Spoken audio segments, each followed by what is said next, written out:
I'm about to attempt to repair this power window on the rear driver's side door of the 420 SEL.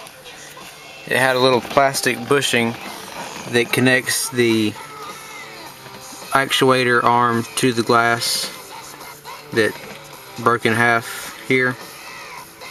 So I've made a new one out of some plastic. This was originally made, it had a metal pin that goes through it that was riveted onto the actuator arm, which I can't remove because I don't have one to replace it with. So I've made this in two pieces and it just bolts together, so I can just bolt it together around the pin after it's been slid into the track on the window. Now that I've got the door panel off, you can see the parts of the little broken plastic piece there, and this is where it mounts onto.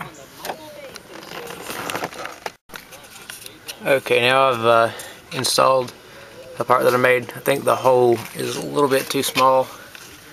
I'm going to try to go ahead and use it anyways and see if it doesn't just fall apart again. The switch on the door does not work, so I'll have to use the one in front.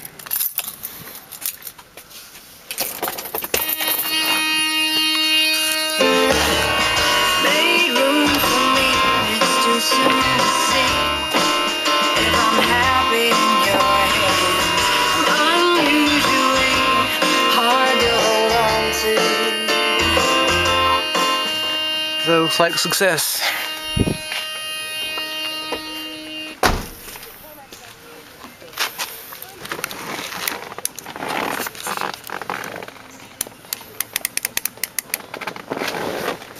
I don't know why, but now the switch in the back works. I've checked the child lock switch and it's not on, but I guess it could be a problem in the wiring with that switch, or maybe something with these.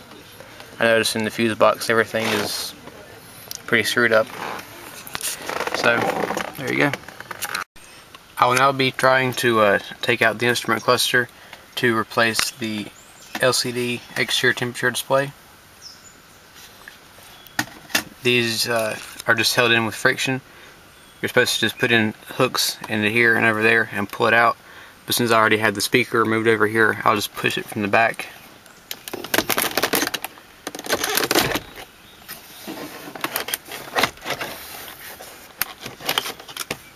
And now for the fun part of disconnecting all the wires and hoses in the back. Now I've got the dash, or the instrument cluster out of the dash here. I hope I can remember how all these cords, wires and plugs go back in. While I've got it out, I'm going to try to take it apart and clean all the little white specks out of there. And if I can't clean them off, just paint over them with some fresh black paint. Okay, I've got all the gauges out of here. I've cleaned it out with some water and a toothbrush. And it looks almost as good as new. Just waiting for the water to dry up so it doesn't get all foggy when I put it back together in the car. There's still a little bit here that I couldn't get to, but it's a major improvement on how it was.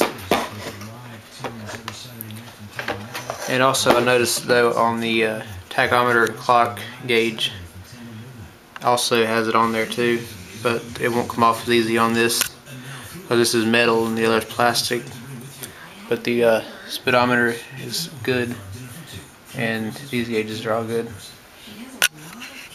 And voila, an almost like new instrument cluster. Only cost $15 fixed.